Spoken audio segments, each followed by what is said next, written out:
సామెతల గ్రంథం 15వ అధ్యాయము. సామెతల గ్రంథం 15వ అధ్యాయము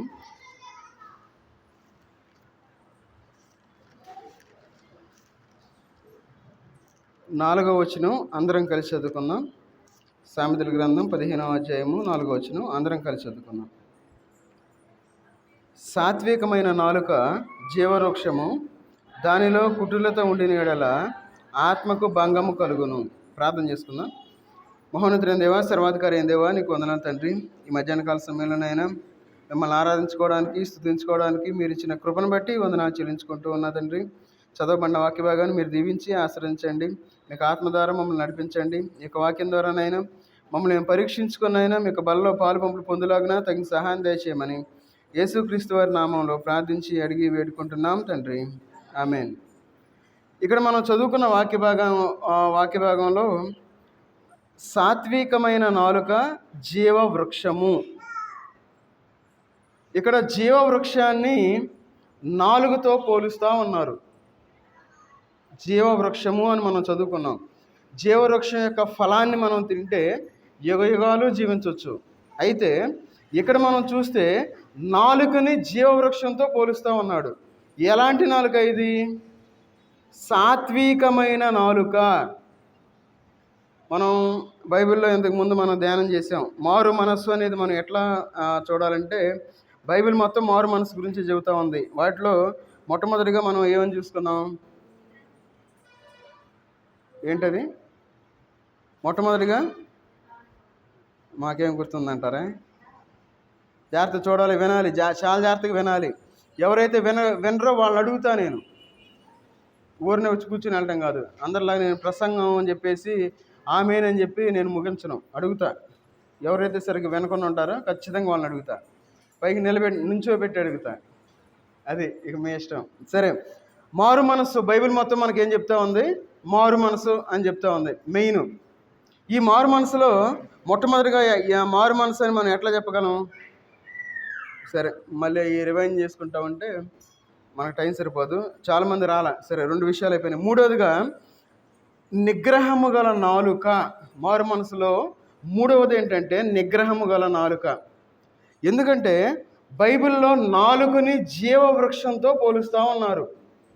జీవవృక్షము = సాత్వికమైన నాలుక అని చెప్తా ఉన్నారు. ఈ లోకంలో మనం జీవవృక్షంతో పోల్చే నాలుకను మనం కలిగి ఉన్నాం. మరి మన నాలుక ఎట్లా ఉంది అనే విషయాల గురించి మనం కొన్ని విషయాలు చూసుకుందాం. ఎందుకంటే జీవము నాలుక వశ్యము అని ఉంటుంది బైబిల్లో. చూడండి, 18వ అధ్యాయము, సామెతల గ్రంథం 18వ అధ్యాయము 20-21 వచనాల్లో ఉంటుంది. చూడండి. ఒకని నోటి ఫలము చేత వాని కడుపు నిండును, తన పెదవుల ఆదాయము చేత వాడు తృప్తి పొందును. జీవ మరణములు నాలుక వశము, దాని యందు ప్రీతి పడువారు దాని ఫలము తిందురు. చూడండి, ఇక్కడ నాలుక అనేది జీవవృక్షము అంటా ఉన్నారు. సాత్వికమైన నాలుక జీవవృక్షము. సాత్వికము లేని నాలుక ఎలాంటిదంటే అది మరణ వృక్షము అని మనం చెప్పుకోవచ్చు. జీవానికి వ్యతిరేకమైన పదం ఏంటది? మరణము. సాత్వికమైన నాలుక ఎవరైతే కలిగి ఉంటారో వారు జీవవృక్షాన్ని కలిగి ఉన్నట్లే. ఎవరైతే సాత్వికమైన నాలుక కలిగి ఉండరో వారు మరణ వృక్షాన్ని కలిగి ఉన్నట్టే. మన నోటి మాట చేత కాపురాలు కూలిపోతూ ఉన్నాయి. నోటి మాట చేత అన్నదమ్ముల మధ్య బంధాలు తెగిపోతూ ఉన్నాయి. నోటి మాట చేత తల్లిదండ్రుల మధ్య సంబంధాలు తెగిపోతూ ఉన్నాయి. నోటి మాట ఏమి లేదు, సేమ్ అదే మాట. ఎట్లా చెప్పొచ్చు? మృదువుగా చెబితే ఒకలాగా ఉంటుంది, కటువుగా చెబితే ఇంకోలాగా ఉంటుంది. ఎవరన్నా ఒక మాట అన్నారనుకోండి, మనం ఏమంటాం? సచ్చినా నీ దగ్గరికి రామంటారు. చూడండి, మాటే ఏమి లేదు. వాళ్ళు అన్నది ఏంది? ఒక మాటే. సూటిపోటు లాంటి మాటలు మాట్లాడే వాళ్ళు అంటారు ఈ లోకంలో. అందుకే నిగ్రహము లేని నాలుక మనకి ఫలాన్ని ఇవ్వదు ఈ లోకంలో మనం జీవించేటప్పుడు. నిగ్రహమైన నాలుక. నిగ్రహము అంటే ఎలాంటి నాలుక కలిగి ఉండాలి? నిగ్రహాన్ని కలిగి ఉండాలి నాలుక. మనం ఈ లోకంలో చాలా తొందరగా మాట్లాడతాం, చాలా త్వరపడి మాట్లాడతాం. ప్రతి ఒక్కరూ మాట్లాడేవాళ్ళే. ఎందుకంటే దేవుడు మనకు ఫ్రీగా ఇచ్చాడుగా నాలుక. ఎందుకంటే మనం మాట్లాడతాం, ఎంత గట్టిగా మాట్లాడతామో, ఎంత గట్టిగా మాట్లాడి నన్ను మించినోళ్ళు, నన్ను మించింది లేదు అని చెప్పి ఈ లోకంలో మనం అనుకుంటా జీవిస్తూ ఉంటాం. అందుకే అంటాడు, మనకి నిగ్రహము లేని నాలుక ఫలాన్ని ఇవ్వదు అని చెప్పి బైబిల్లో మనకు చూపిస్తూ ఉంది. చూడండి, మనకు ఆ మాట చూపిస్తా మీకు. యాకోబు పత్రిక 1వ అధ్యాయము, యాకోబు పత్రిక 1వ అధ్యాయము 26వ వచనం చదవండి. ఎవడైనను నోటికి కళ్ళెము పెట్టుకొనక తన హృదయమును మోసపరుచుకొనుచు భక్తి గలవాడనని అనుకొనిన పక్షమున వాని భక్తి వ్యర్థమే. వ్యర్థము అంటే ఫలహీనత. మనకు బైబిల్లో ఏమని చెప్తా ఉన్నారు? మారు మనస్సుకు తగిన ఫలము ఫలించుడి. ఈ లోకంలో మనం ఫలాన్ని ఫలించేవారుగా ఉండాలి. వ్యర్థము అంటే అది ఫలహీనతను మనకు చూపిస్తూ ఉన్నది. ఈ లోకంలో మనం నోటికి కళ్యాణ్ణి పెట్టుకోవాలి. ఎవడైనాను తన నోటికి కళ్యము పెట్టుకొనక ఏం చేస్తున్నాం? మన హృదయాన్ని మోసపరుచుకునేవారుగా ఉంటున్నాం. ఎవరిని మనం అనుకుంటాం, ఏమని మన పక్కన వాళ్ళని మోసపరుస్తున్నావేమో అనుకుంటాం. మనం ఎవరిని మోసపరచం. మనమే మోసం చేసుకుంటాం. ఈ లోకంలో మనల్ని మనమే మోసపరుచుకుంటా మనం అపోహపడతాం. నా పర్లేదులే, నేను అంతా బాగానే ఉన్నాను, నాకేందిలే అనుకుంటాం. కాబట్టి ఈ లోకంలో మనం పరీక్షించుకోవాలి. మనం బలలో నా వైపు చూడాలి, బయటికి ఎవరు చూడొద్దు, కిందకి పైకి చెప్పేటప్పుడు నా వైపు చూడాలి. వాక్యం చదవమన్నప్పుడు బైబిల్లో చూడాలి. ఖచ్చితంగా రాసుకోవాలి. చదువు వచ్చిన వాళ్ళు. చాలామంది చదువు రాలేదేమో అనుకుంటున్నారు, రాయటం కూడా రాదనుకుంటున్నారు. సరే, మన జీవితంలో మనం పరీక్షించుకోవాలి. ఎందుకు పరీక్షించుకోవాలి? లోపం లేనివారుగా ఈ లోకంలో మనం జీవించాలి కాబట్టి మనం పరీక్షించుకోవాలి. అందుకే చూడండి, ఇదే యాకోబు పత్రికలో 3వ అధ్యాయము 2వ వచనం చదవండి. మనమందరము తప్పిపోవచ్చున్నాము, ఎవడైనను మాట యందు తప్పని ఎడల అట్టివాడు లోపము లేనివాడై తన సర్వ శరీరమును స్వాధీనమందించుకున్న శక్తి గలవాడగును. చూడండి, ఇక్కడ ఏమంటా ఉన్నారు? ఎవడైనను మాట యందు తప్పని ఎడల, నేనంతా బాగానే ఉన్నాను, నాకంతా పర్వాలేదు, నా నోరు ఒక్కటే కొంచెం బాగాలేదు అనుకున్నాం అనుకోండి, మనం పడిపోయిన వాళ్ళం, లోపం కలిగిన వాళ్ళమే, లోపం ఉన్నవాళ్ళం. మనం లోపము లేనివారుగా ఈ లోకంలో జీవించాలి అంటే మనం ఏం చేయాలి? మన నోటిని అదుపులో పెట్టుకోవాలి. అందుకే అన్నాడు ఇక్కడ ఏమని? ఎవడైనను మాట యందు తప్పని ఎడల అట్టివాడు లోపము లేనివాడై. అంటే మనం బలలో పాలు పంపులు పొందేటప్పుడు లోపము లేనివారుగా మనం పాలు పంపులు పొందాలి. మరి మన నోటిని అదుపులో పెట్టుకోకుండా మరి మనం బలలో పాలు పంపులు పొందితే, ఒకవేళ మనం తప్పు చేస్తే దేవుడిని అడిగి క్షమాపణ అడిగి మళ్ళీ అదే చేసిన తప్పే మళ్ళీ చేసామనుకోండి, ఎవరు అమాయకులు? దేవునికి అన్నీ తెలుసు.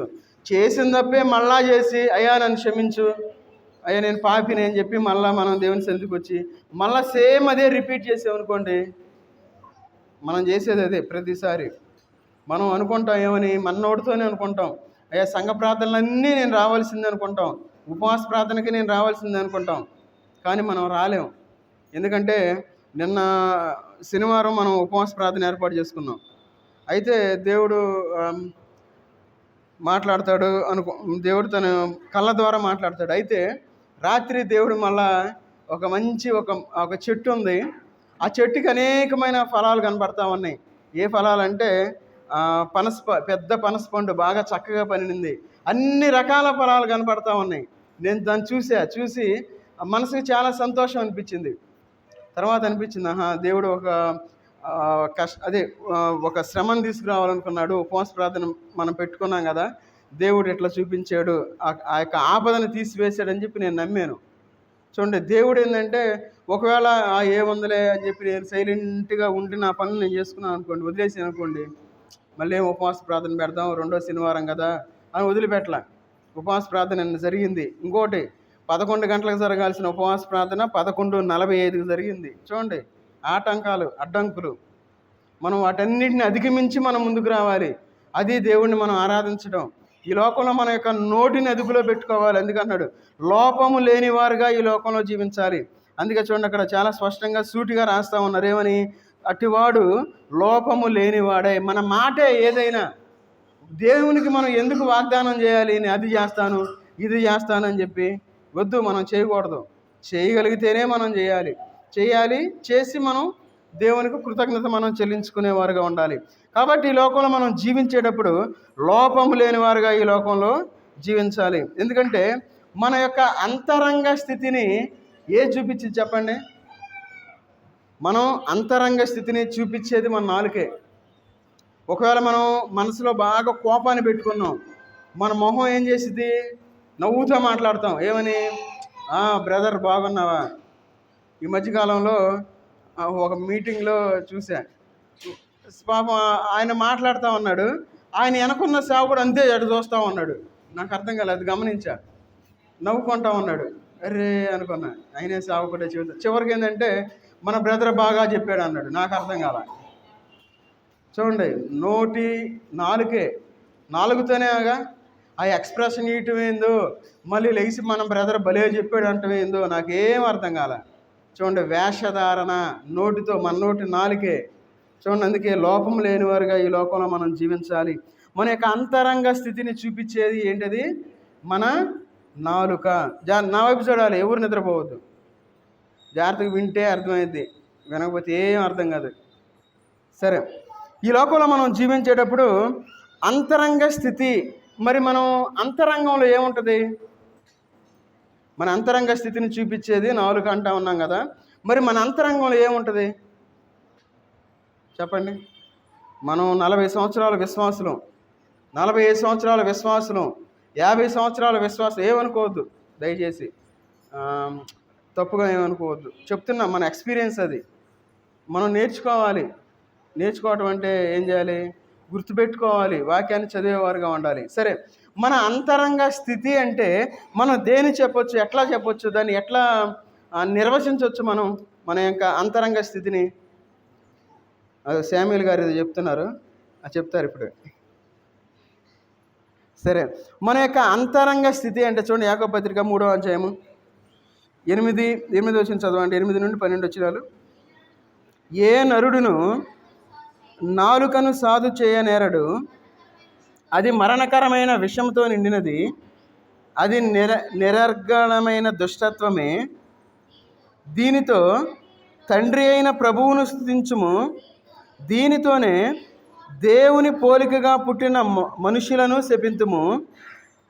ఒక్క నోటి నుండియే ఆశీర్వచనమును శాపవచనమును బయలు వెళ్ళును. నా సహోదరులారా, ఇలాగుండకూడదు.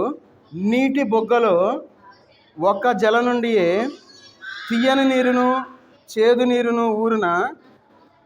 నా సహోదరులారా, అంజూరపు చెట్టున ఒలీవ పండ్లైనను ద్రాక్ష తీగను అంజూరపు పండ్లైనను కాయున, అటువలనే ఉప్పు నీళ్లలో నుండి తీయని నీళ్లను ఊరును. దీన్ని బట్టి మనం ఏం అర్థం చేసుకోవచ్చు?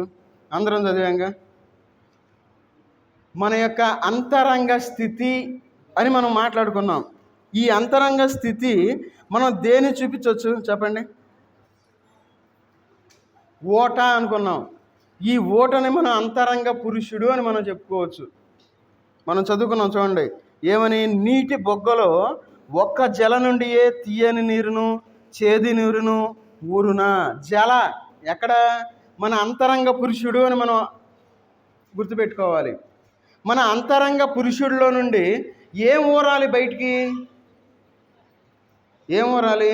అందుకే అక్కడ కొన్ని పండ్లు చెప్తా ఉన్నాడు. అంజూరపు చెట్టు, ఒలీవ చెట్టు, ద్రాక్ష తీగ, అంజూరపు పండ్లైనను కావినా. చూడండి, మన యొక్క స్థితి ఏం కాయాలి? లోపల ఉన్న దాన్ని బట్టి మన యొక్క మాటలు ఉంటాయి అన్నమాట ఈ లోకంలో మనం జీవించేటప్పుడు. ఎట్లాగంటే చూడండి, ఈ లోకంలో మనం మారు మనసు పొందేము అని చెప్పి అనుకుంటాం కదా. మన నోటి మాటలను చెప్పి మనం మారు మనసు పొందేమని చెప్పి మనం గ్రహించవచ్చు. చూడండి, ఓషియా గ్రంథం చూద్దాం. బైబిల్లో ఓషియా గ్రంథం 14వ అధ్యాయము, అది చివరిలో ఉంటుంది. ఏవేలు గ్రంథం పక్కన ఉంటుంది. ఓషియా గ్రంథం 14వ అధ్యాయము 2వ వచనం చదవండి. మాటలు సిద్ధపరచుకొని యెహోవా యొద్దకు తిరుగుడి, మీరు ఆయనతో చెప్పవలసిందేదనగా, మా పాపములన్నిటినీ పరిహరింపుము, ఎడ్లకు బదులుగా నీకు మా పెదవులను సమర్పించుచున్నాము, నీవు అంగీకరింపదగినవి అవే మాకున్నవి. ఈ లోకంలో మనం దేవునికి ఇచ్చే ఏంటిది? మన పెదాలు, అంటే మన యొక్క జిహ్వ ఫలాన్ని మనం దేవునికి ఇవ్వాలి. జిహ్వ ఫలము అంటే మనం దేవుణ్ణి ఆరాధించేవారుగా ఉండాలి, అది జిహ్వ ఫలము అని. మరి మనం దేవుణ్ణి ఆరాధిస్తున్నాం, మనం ఆరాధించేవారుగా ఈ లోకంలో మనం జీవిస్తూ ఉన్నామా? 5-6 వచనాలు చదవండి. చెట్టునకు మంచు ఉన్నట్లు నేను అతని కుందును, తామర పుష్పం పెరిగినట్లు అతడు అభివృద్ధి పొందును. లెబానోను పర్వతము దాని వేళ్ళు తనినట్లు వారు తమ వేళ్ళు తనుదురు. అతని కొమ్మలు విశాలముగా పెరుగును. ఒలీవ చెట్టుకు కలిగినంత సౌందర్యము అతనికి కలుగును. లెబానోనుకున్నంత సువాసన అతనికి ఉండును. చూడండి, ఇదే జిహ్వ ఫలము, ఇదే మారు మనసుకు తగిన ఫలము. ఎట్లా ఉంటుందంటే అతని కొమ్మలు విశాలముగా పెరుగును. ఎవరైతే నోటిని నిగ్రహము కలిగిన నాలుకను ఎవరైతే కలిగి ఉంటారో వారు అభివృద్ధి చెందేవారుగా ఉంటారు.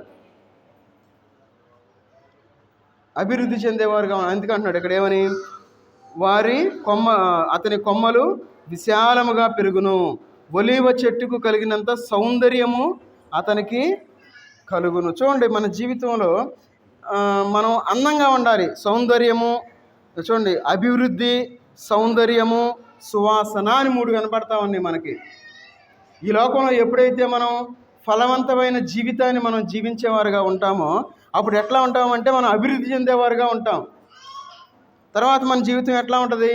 ఎవరైనా మనం చూడడానికి సౌందర్యంగా ఉంటుంది మన కుటుంబం.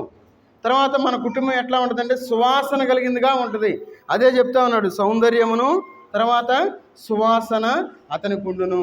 మరి మన కుటుంబాలు ఎట్లా ఉంటాయి? మన కుటుంబాలు ఉదయం లేచిన దగ్గర నుండి పోట్లాటలు, కుమ్ములాటలు, జగడాలు, బజారును బడి పెద్ద పెద్దగా అరుసుకోవటాలు, ఇది మన జీవితం. అది మన యొక్క జిహ్వ ఫలం. అవన్నీ చేసి మనం మందిరంలోకి వచ్చామంటాం, అయ్యా నీకు వందనాలు, నువ్వెంతో గొప్ప దేవుడివి. చూడండి ఎలాంటి జీవితాలు మనం జీవిస్తూ ఉన్నాము. మారు మనసుకు తగిన ఫలాన్ని మనం ఫలించేవారుగా ఉండాలి. జిహ్వ ఫలాన్ని, మన యొక్క అంతరంగ పురుషుడు ఎట్లా ఉండాలి, మనం ఎట్లా ఉండాలి? అభివృద్ధి చెందేవారుగా ఉండాలి, ఫలించేవారుగా ఉండాలి. మన జీవితాలు సువాసన కలిగిన జీవితాలుగా ఉండాలి అని చెప్పి దేవుని యొక్క వాక్య భాగం మనకి సెలవిస్తూ ఉంది. అయితే మనం మారు మనసు ఎట్లా, మనం 4 విషయంలో మనం ఎలాంటి జాగ్రత్తలు తీసుకోవాలంటే చూడండి, మత్తయి సువార్త త్వరగా ముగిస్తాను, ఒక 10 నిమిషాల్లో ముగించేస్తాను. మత్తయి సువార్త 12వ అధ్యాయము, మత్తయి సువార్త 12వ అధ్యాయము 36-37 వచనాలు చదవండి.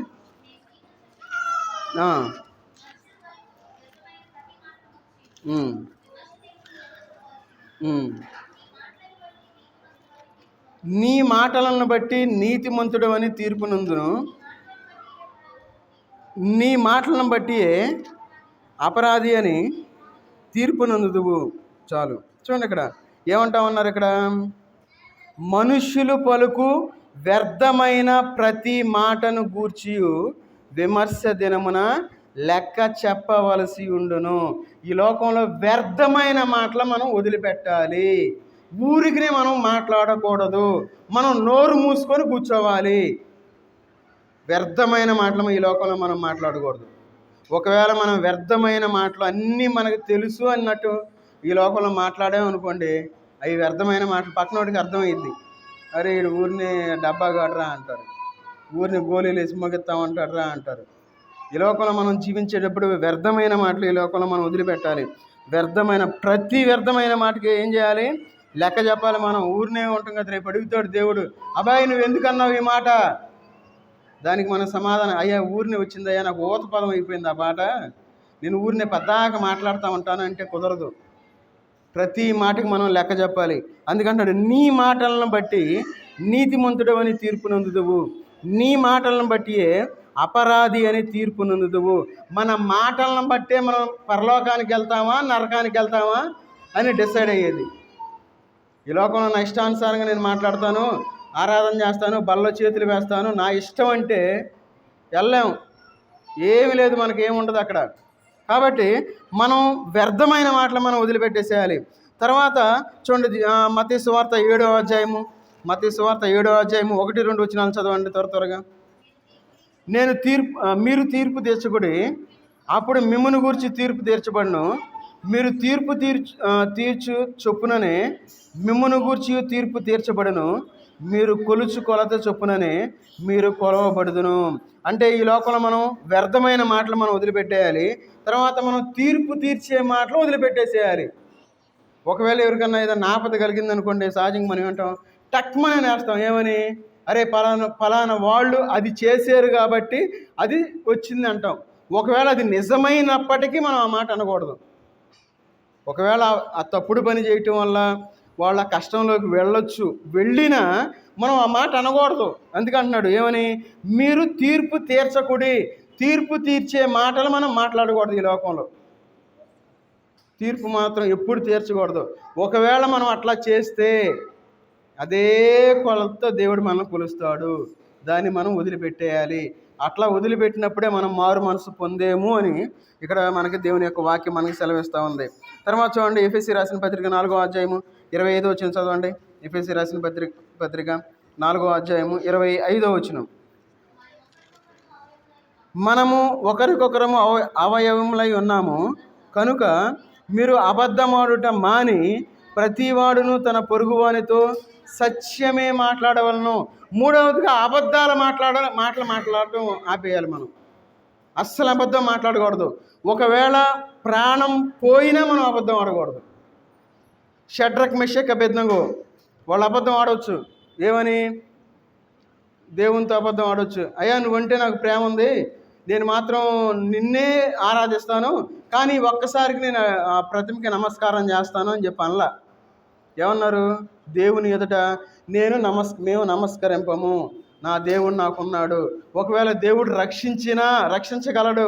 ఒకవేళ రక్షించకపోతే నేను నా దేవుడి దగ్గరికి వెళ్తాము అనే నిరీక్షణ కలిగి ఉన్నారు వాళ్ళు. ఈ లోకంలో మనకి ఏదన్నా ఏదైనా నష్టం వచ్చింది అనుకుంటే మనం ఏం చేస్తాం? అబద్ధం ఆడతాం. ఈ లోకంలో మనం క్రైస్తవులుగా ఉండవలసిన మనకు వచ్చే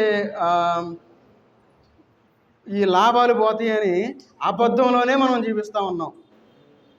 కొంతమందికి ఆ మాట అర్థమైంది. అబద్ధంలో జీవిస్తే, అందుకే అబద్ధపు మాటలు మనం వదిలిపెట్టాలి. కష్టమైన మనం దేవుని యొక్క మార్గంలో మనం జీవించేవారుగా ఉండాలి. చూడండి, మనం వ్యర్థమైన మాటలు మనం వదిలిపెట్టేయాలి. తీర్పు తీర్చే మాటలు మనం వదిలిపెట్టేయాలి. తర్వాత ఏం వదిలిపెట్టాలి? అబద్ధపు మాటలు మనం వదిలిపెట్టాలి. అది నిజమైన మారు మనసు అంటే. అప్పుడు మాత్రం మనం ఈ లోకంలో మారు మనసుకు తగిన ఫలాన్ని మనం ఫలించగలుగుతాం. అట్లా కాకుండా మన ఇష్టానుసారంగా ఈ లోకంలో జీవించి చూడండి, ఇంకా చూసుకున్నట్లయితే చూడండి, మత్తయి సువార్త 5వ అధ్యాయము, మత్తయి సువార్త 5వ అధ్యాయము 22 వచనం చదవండి. 5:22.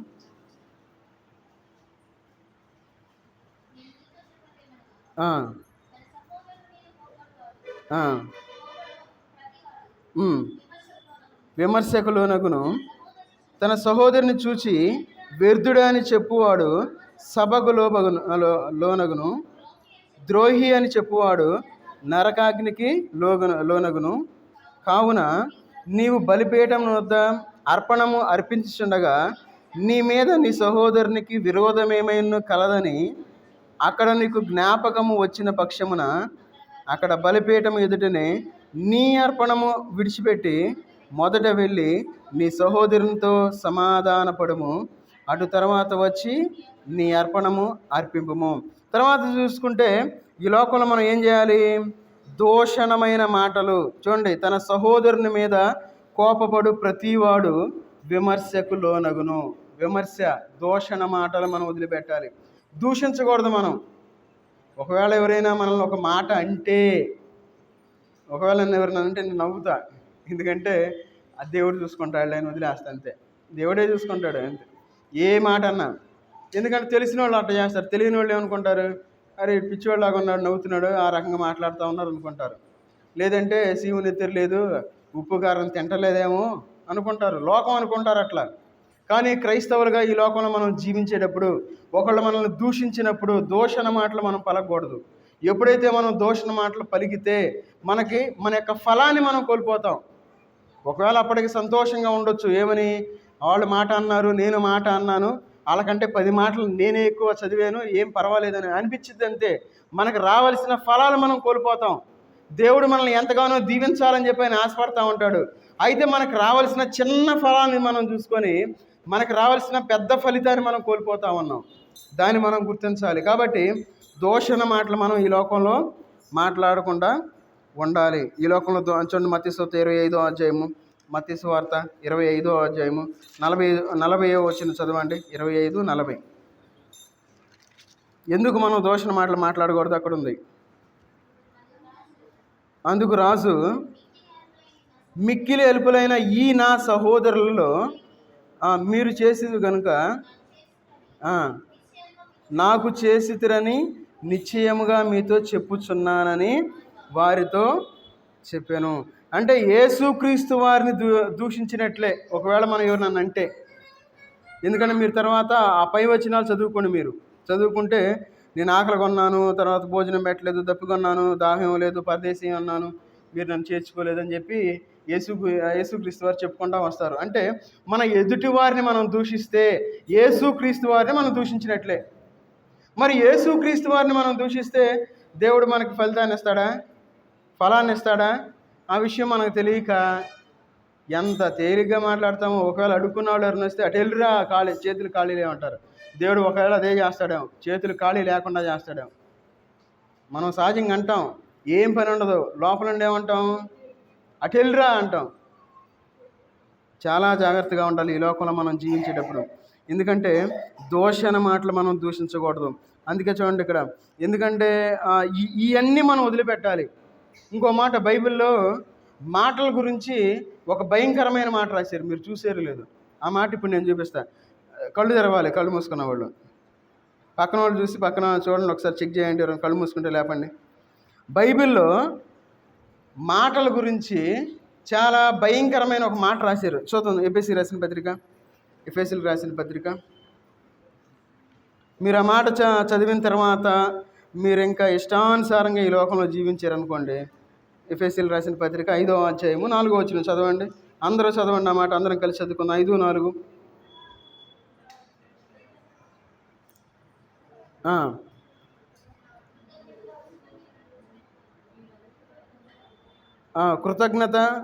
కృతజ్ఞత వచనమే మీరు ఉచ్చరింపవచ్చును కానీ బూతులైనను పోకిరి మాటలైనను సరసోక్తులైనను ఉచ్చరింపకూడదు, అవి మీకు తగదు. తర్వాత వచ్చిన చదవండి.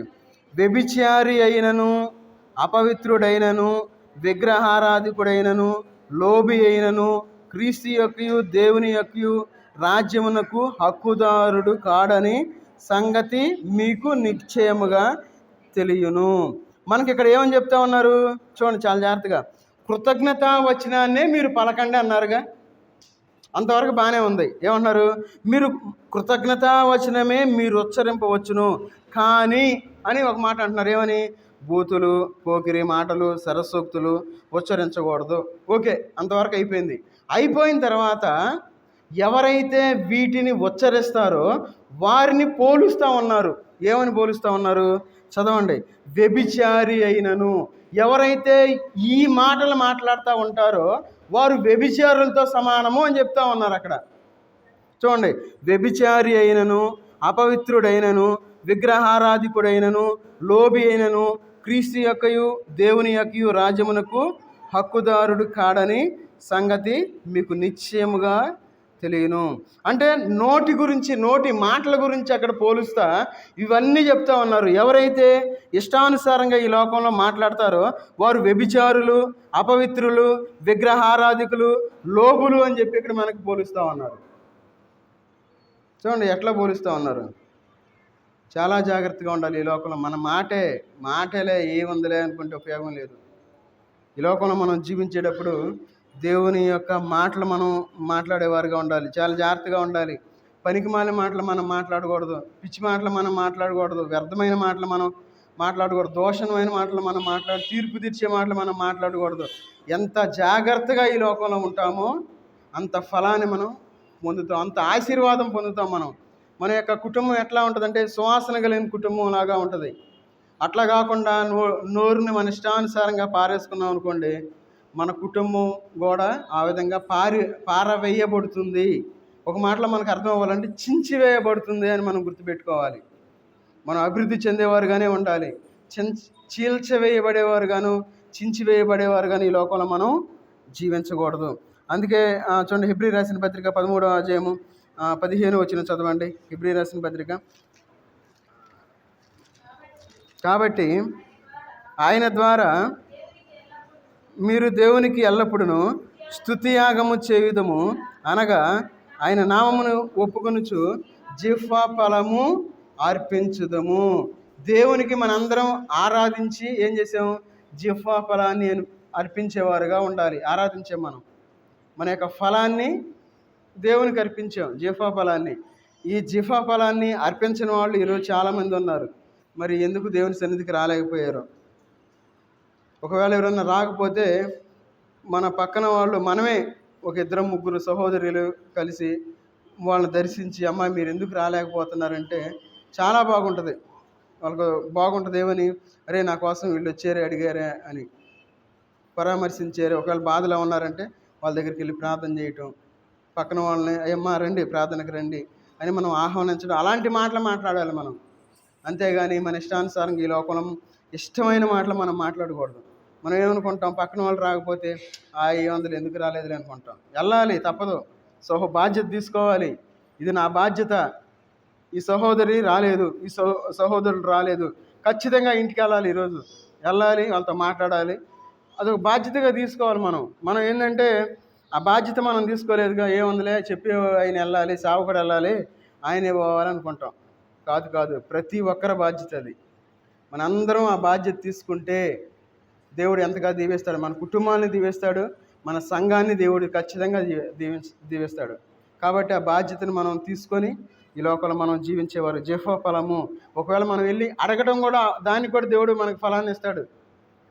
ఈ అమ్మ ఏంది రాట్లా, బలహీన, ప్రార్థన చేయి, తప్పేముంది దాంట్లో. కాబట్టి మన యొక్క జిహ్వా ఫలాన్ని అర్పించేవారుగా ఈ లోకంలో మనం జీవించాలి. చూడండి, చివరిగా ఒక నిర్ణయం మనం తీసుకోవాలి. ఏమని? ఆయన సన్నిధిలో నేను ఉండాలి, అతిక్రమించకూడదు. చూడండి, దావీదు మహారాజు తన యొక్క జీవితంలో కీర్తనకారుడు ఒక నిర్ణయం తీసుకుంటా ఉన్నాడు. కీర్తన గ్రంథం ఆ వచనం చూసుకొని మనం ముగించుకుందాం. కీర్తన గ్రంథం 17వ అధ్యాయము 3వ వచనం తీసిన చదవండి. 17:3. రాత్రివేళ నీవు నన్ను దర్శించి నా హృదయమును పరిశీలించితివి, నన్ను పరిశోధించితివి. నీకు ఏ దురాలోచనయు రాలేదు. నోటి మాట చేత నేను అతిక్రమింపను అని ఒక నిర్ణయం మనం తీసుకోవాలి. అయ్యా, నా నోటి మాటను చేత నేను అతిక్రమించను, నా నోటి ద్వారా ఎలాంటి పాపాన్ని చేయను. అయ్యా, నేను ఎక్కువగా మాట్లాడుతున్నాను, నన్ను క్షమించు. ఒకవేళ వ్యర్థమైన మాటలు మాట్లాడుతున్నాను, నన్ను క్షమించు అని దేవుని సన్నిధిలో ఒక నిర్ణయం మనం తీసుకోవాలి. ఎందుకంటే దేవునితో మనం నిర్ణయం తీసుకోవాలి. అయ్యా, నేను ఒకవేళ నీ సన్నిధికి రాలేకపోతా ఉన్నానేమో, నన్ను క్షమించు నిర్ణయం తీసుకొని ఆ నిర్ణయానికి మనం కట్టుబడి ఉండాలి. కట్టుబడకపోతే అది అబద్ధమే. దేవునితో మనం అబద్ధం అనే వాళ్ళం అవుతాం. అయ్యా, ఒక నిర్ణయం, నా సహోదరులు కానీ సహోదరులు కానీ రాకపోతే నేను వాళ్ళు దర్శిస్తాను, వాళ్ళని ఆత్మీయంగా నేను నడిపిస్తాను, ఒక నిర్ణయం తీసుకోవాలి. అప్పుడు దేవుని యొక్క ఆశీర్వాదం ఎట్లా ఉంటుందంటే చాలా బాగుంటుంది. ఆయన మనల్ని వదిలిపెట్టేవాడు కాదు. గుక్కిటి చన్నీళ్ళు ఇస్తేనే ఆయన ప్రతిఫలాన్ని ఇస్తానని చెప్తా ఉంటే, దేవుని పనిలో మనం ఉంటే దేవుడు మనల్ని వదిలిపెడతాడా? అస్సలు వదిలిపెట్టాడు. కాబట్టి ఈ మధ్యాహ్నకాల సమయంలో మన యొక్క మారు మనసుకు తగిన ఫలాన్ని మనం ఫలించాలంటే ఖచ్చితంగా మనం ఏం చేయాలి? మన యొక్క నాలుకను మనం కంట్రోల్లో పెట్టుకోవాలి. అదే నిగ్రహము కలిగిన నాలుకను మనం కలిగి ఉండాలి. కాబట్టి అలాంటి నాలుకను మనం కలిగి ఉన్నామా లేదా అని మనం పరిశీలించుకొని ఆయన యొక్క బలలో మనం చేతులు వేద్దాం. మన ఇష్టానుసారంగా మనం అందరి తల వంచి మనం ప్రార్థనలో ఒకవేళ ఏదన్నా అతిక్రమిస్తే ఆయన సన్నిధిలో ఒప్పుకొని ఆయన బలలో చేతులు వేయాలి. మనకు టైం ఒకవేళ వచ్చే ఆదివారం మనకు టైం లేకపోతే ఒకవేళ వేయలేము ఆ బలలో. అది నేనైనా మీరైనా దేవుడు అబ్బాయి నువ్వు వచ్చే అన్నాడు అనుకోండి, వచ్చేవారం నేను వేస్తానని చెప్పి వదిలేస్తే నాకు టైం లేదు. కాబట్టి ఇప్పుడే ఈ క్షణంలోనే మనం మన యొక్క పాపాన్ని వదిలిపెట్టి బాప్తీసం తీసుకున్న వాళ్ళు మాత్రమే బలలో చేతులు వేద్దాం. అందరూ తల్ల వంచి ప్రార్థనలో ఉన్నాం. మహోన్నతుడైన దేవా, సర్వాధికారి అయిన దేవా, నీకు వందనాలు తండ్రి.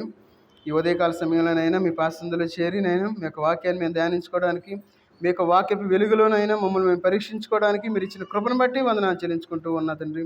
అవునని మీ అందరూనైనా నిగ్రహం కలిగిన నాలుకను కలిగిన ఈ లోకంలో మారు మనసుకు తగిన ఫలితాన్ని మేము ఫలించేవారుగా ఉండడానికి తగిన సహాయం దేశం తండ్రి. అవునని మేము ఈ లోకంలో వర్ధిల్లడానికి తగిన సహాయం దేశం తండ్రి. అదే నోటి ఫలము జీవవృక్షాన్నినైనా నోటి యొక్క మాటతో మీరు పోలుస్తూ ఉన్నారు తండ్రి. అదేవిధంగానైనా మేము సాత్వికమైన నాలుకను కలిగి ఉండినైనా జీవవృక్షం వలె ఈ లోకంలో జీవించడానికి తగిన సహాయం దేశమని అడుగుతున్న తండ్రి. అయ్యా నోటి మాట చేత ఎవరో పాపం చేయకుండానైనా ఈ లోకంలో నిన్ను స్తుతించేవారుగా, నిన్ను గణపరిచేవారుగా ఉండడానికి తగిన సహాయం దేశండి. ఇంకెవరైతే బాప్తీసం తీసుకుని ఉన్నారో వారందరూ ఒకవేళ అతిక్రమించి ఏదైనా పాపం చేసి ఉంటే మీ సన్నిధిలో ఒప్పుకొని మీ యొక్క బలలో పాలు పంపులు పొందులాగినా తగిన సహాయం దేశమని యేసుక్రీస్తు వారి నామంలో ప్రార్థించి అడిగి వేడుకుంటున్నాం తండ్రి. ఆమేన్.